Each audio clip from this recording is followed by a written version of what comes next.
आप सभी भाई-बहनों का सर्व कल्याण वृक्ष की प्रश्नोत्तर ज्ञान कक्षा में एक बार फिर स्वागत है। आज की चर्चा किसी भाई बंधु ने शेयर बाजार से संबंधित हमारी कोई वीडियो कुछ महीने पहले प्रसारित हुई थी और मुझे इतना ध्यान भी नहीं, लेकिन हम शेयर बाजार को देखिए अक्सर रजोगुण और तमोगुण की स्थितियों से ही जोड़ते हैं, क्योंकि ये शेयर बाजार कोई सात्विक स्थितियाँ नहीं है। देखिए शेयर बाज़ार हो या बैंक में आप एफडी कराते हो या कुछ भूमि भवन वगैरह जो खरीदा-खरीदी की जाती है, जहाँ एक अनिश्चित स्थितियाँ होती हैं या यूँ कहो कुछ सट्टे की स्थितियाँ होती हैं। कभी-कभी देखिए कुछ राजनीतिक दलों की भी जब चुनाव की स्थितियाँ होती हैं, कुछ ऐसी ही स्थितियाँ कुछ सुनने में आती हैं। कभी-कभी देखिए कुछ खेल जगत में भी कुछ क्रिकेट संबंधी कुछ और ऐसे खेलों में कुछ ऐसी स्थितियाँ उत्पन्न होती हैं। देखिए शास्त्र तो प्रत्यक्ष रूप से तमोगुण की बार-बार कहते हैं निंदा करो और हम तो देखिए अपनी चर्चाओं में बार-बार यहाँ तक कहते हैं कि कानून का पालन करो। कानून जहाँ-जहाँ आपको कुछ मना करता है, निषेध स्थिति है उनसे बचो। सर हम अपनी चर्चाओं में बार-बार कहते हैं ना लाल बत्ती पे रुको, केवल हरी बत्ती पे चलो। दूसरों की हरी बत्ती का हिस्सा मत खाओ। देखिए शास्त्र बार-बार कहते हैं, दूसरे को पीड़ा मत दो, दूसरों का हिस्सा मत खाओ। अब इसी बात को लेकर ही देखिए शेयर बाजार में भी तो देखिए बिना कृत के ये जो लाभ कमाने की जो मनुष्य में प्रवृत्ति होती है, अब मुझे अभी-अभी ध्यान आ रहा है कि हमने शायद ये रजोगुण से जुड़ते हुए एक विषय पर कुछ रखी थी बात कि रजोगुण में देखिए ये शेयर बाजार का जो एक मुनाफा है, दिखता है, होता नहीं। ये एक दार्शनिक स्थिति है। यानी कि रजोगुण में रहते हुए इन सभी स्थितियों को जल्द से जल्द पाने की जो एक साधारण राजसी संसारी मनुष्यों में जो प्रवृत्ति होती है कि मैं जल्द से जल्द अधिक धन कमाऊँ। अधिक धन कमाने के पीछे एक ही लक्ष्य होता है, संसार को भोगने का। संसार को भोगने का अभिप्राय 5 भोग्य विषयों का। देखिए इन सभी स्थितियों को जब तक आप प्रकृति के 3 गुणों की रसमय स्थितियों से समझोगे नहीं। देखिए शास्त्र तो स्पष्ट शब्दों में बार-बार कहते हैं, तमोगुण की निंदा करो। देखिए तामसी वृत्तियों की निंदा करनी चाहिए।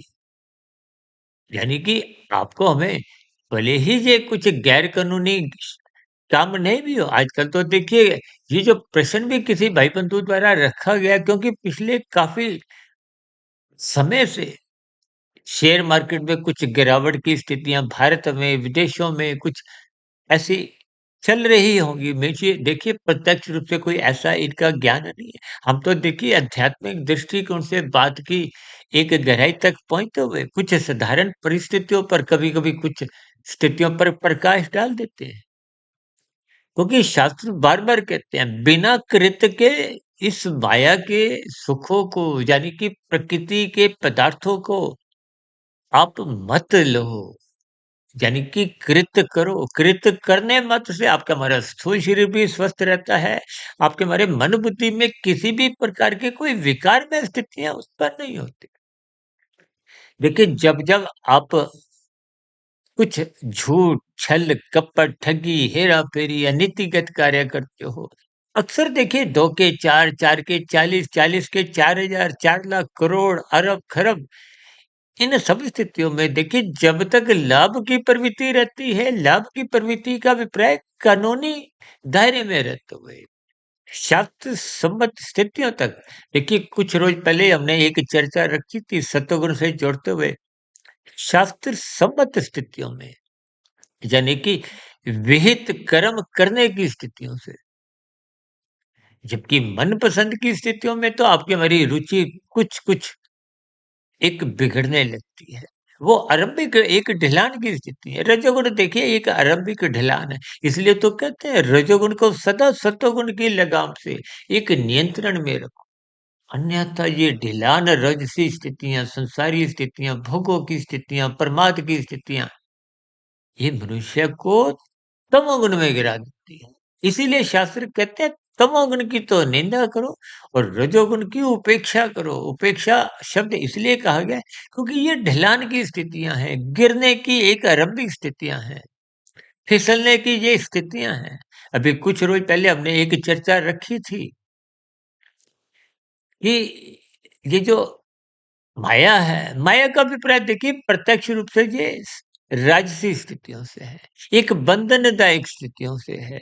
बंधन का अभिप्राय शास्त्र तो बार-बार कहते हैं, तमोगुण, रजोगुण बंधनदायक है, मुक्तिदायक केवल सत्वगुण है। सत्वगुण का संग करो, सत्संग करो, परमात्मा से जुड़ो, गुरु के प्रवचनों को सुनो, शास्त्रों का स्वाध्याय करो, ब्रह्म मुहूर्त में उठो। ये सभी सात्विक स्थितियाँ परमात्मा से जोड़ती हैं और परमात्मा से जुड़े रहने से आपको में क्रमशः आनंद की झलकें मिलती हैं। देखिए कोई भी मनुष्य अधिक लाभ क्यों चाहता है? संसारी वैभव 5 भोग्य विषय क्यों भोगना चाहता है? वो परम सुख चाहता है और परम सुख तकनीकी रूप से, सैद्धांतिक रूप से इस माया में है ही नहीं। देखिए माया तो जड़ है, जड़ का अभिप्राय प्रकृति की त्रिगुणात्मक स्थिति है। तमोगुण बंधनदायक है, रजोगुण की उपेक्षा करो ये बार-बार इसीलिए कहा जाता है। क्योंकि राजसी जितने भोग विषय ये आपको में क्रमशः अच्छेद करते हैं। इनको मर्यादा तक लो और मर्यादा तब तक रहती है, मर्यादा का ही दूसरा नाम सत्वगुण है। एक नियंत्रण है, जैसे आपकी कार में, गाड़ी में एक ब्रेक गति को रोकती है। ठीक है, आपकी बारी विषय भोगों की जो आसक्ति है। आज देखिए 24/7 विषय भोगों की आसक्ति बेलगाम होती ही जा रही है। आज रात को 10 बजे नहीं, 11 बजे नहीं, 12 बजे, 1-1, 2-2, 3-3 बजे तक लोग जगते हैं, भोग विषयों का सुख भोगते हैं। फिर क्रमशः अचेत होते हुए सो जाते हैं, ब्रह्म मुहूर्त में उठ नहीं पाते, तो फिर वो सात्विक स्थितियाँ उनके भीतर में प्रवेश कर नहीं पाती। भीतर में मन बुद्धि के स्तर पर अंधकारमय स्थितियाँ, अज्ञानता की स्थितियाँ, अंधकार बना रहता है।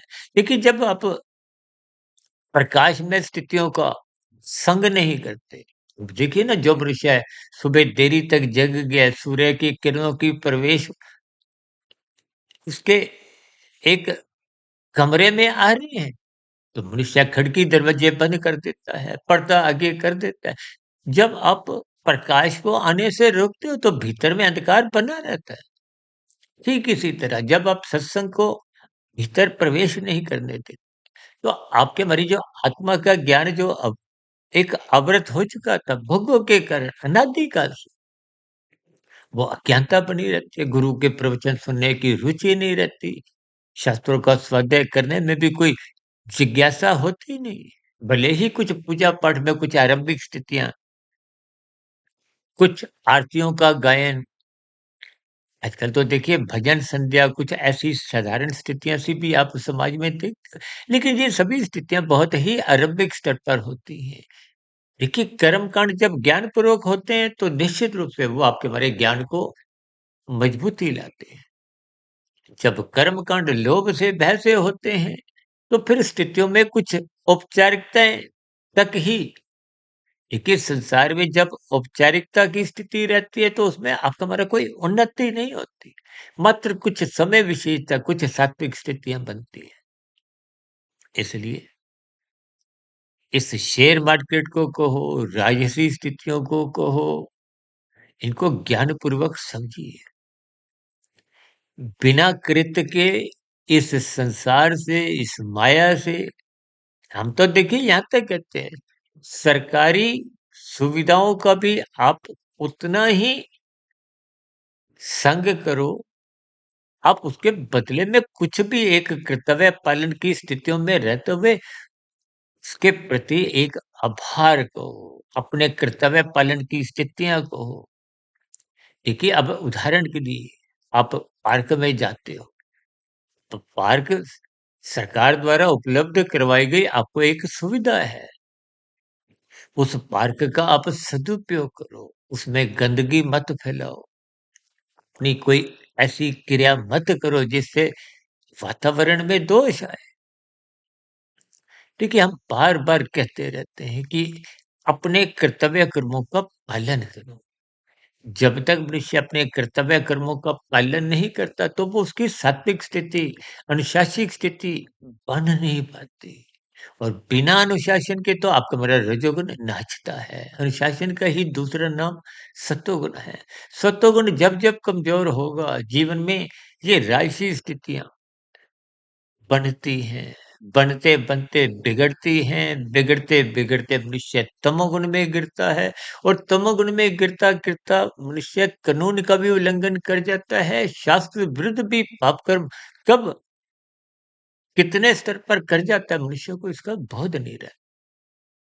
इसलिए बिना कृत्य के कहीं भी जीवन में उन सुविधाओं को, उन साधनों को, उन पदार्थों को मत ग्रहण कीजिए। वो आपके हमारे जीवन में फिर वो एक दायित्व बन जाता है, बोझ बन जाता है। देखिए, ये बहुत ही दार्शनिक स्थितियाँ हैं। इसलिए तो शास्त्र बार-बार कहते हैं, तमोगुण की निंदा करो, रजोगुण की उपेक्षा करो। उपेक्षा का मतलब ही एक मर्यादित स्थितियों तक ही, एक अवस्था तक ही जुड़ने तक शास्त्र आपको में अनुमति देते हैं। और सत्वगुण की प्रशंसा करो मतलब सत्वगुण को अधिक से अधिक संग करो। गुरु के प्रवचनों को सुनो, शास्त्रों का स्वाध्याय करो, ब्रह्म मुहूर्त में उठो, निरंतर सात्विक स्थिति मजबूत बनाते हुए, वो फिर सात्विक स्थिति मजबूत ही आपको में परमात्मा की सुमुखता दिलवाते हुए, परमात्मा के मार्ग पर फिर आपके हमारे जो परोपकार के कार्य पहले सकाम भाव से हो रहे थे, फल पाने की इच्छा से हो रहे थे, उनमें निष्कामता आने लगती है। तो आप और हम फिर कर्म योग में, फिर क्रमशः ज्ञान योग में और फिर भक्ति योग में स्थित होते हुए अपनी आध्यात्मिक उन्नति के दरवाजे क्रमशः खोलते जाते हैं, जो आपके हमारे जीवन की एक शुद्ध कमाई है। शुद्ध कमाई करने के लिए ही मनुष्य जीवन का ये एक अवसर मिला है और अवसर का लाभ उठाने वाला खिलाड़ी ही जैसे खेल में एक जीत हासिल करता है, ठीक मनुष्य जीवन पाकर भी अपने जीवन में स्थूल शरीर के स्तर पर जीतिए, सूक्ष्म शरीर के स्तर पर जीत हासिल कीजिए और कार्य शरीर के स्तर पर जीत हासिल करने से ही एक मायातीत मोक्ष की स्थिति प्राप्त हो, जन्म मरण के बंधन से आप और हम मुक्ति पा जाते हैं। तो इन सभी स्थितियों को ज्ञानपूर्वक समझिए और अपने जीवन में आध्यात्मिक स्थितियां मजबूत करें। इन्हीं शुभकामनाओं के साथ चर्चा विशेष को अब यहीं विराम देते हैं। कल सुबह फिर मिलते हैं ब्रह्म मुहूर्त ज्ञान उपदेश कक्षा में और कल दिन में आध्यात्मिक ऑक्सीजन की लघु ज्ञान संदेश में और कल शाम को पुनः मिलेंगे एक नई चर्चा के साथ इस सर्व कल्याण वृक्ष की प्रश्नोत्तर ज्ञान कक्षा में। आप किसी भाई बंधु का भी कोई प्रश्न हो, आपके प्रश्नों का इस प्रश्नोत्तर ज्ञान कक्षा में सदा ही स्वागत है। इस चर्चा विशेष को ध्यानपूर्वक सुनने के लिए आप सभी भाई बहनों का बहुत बहुत धन्यवाद।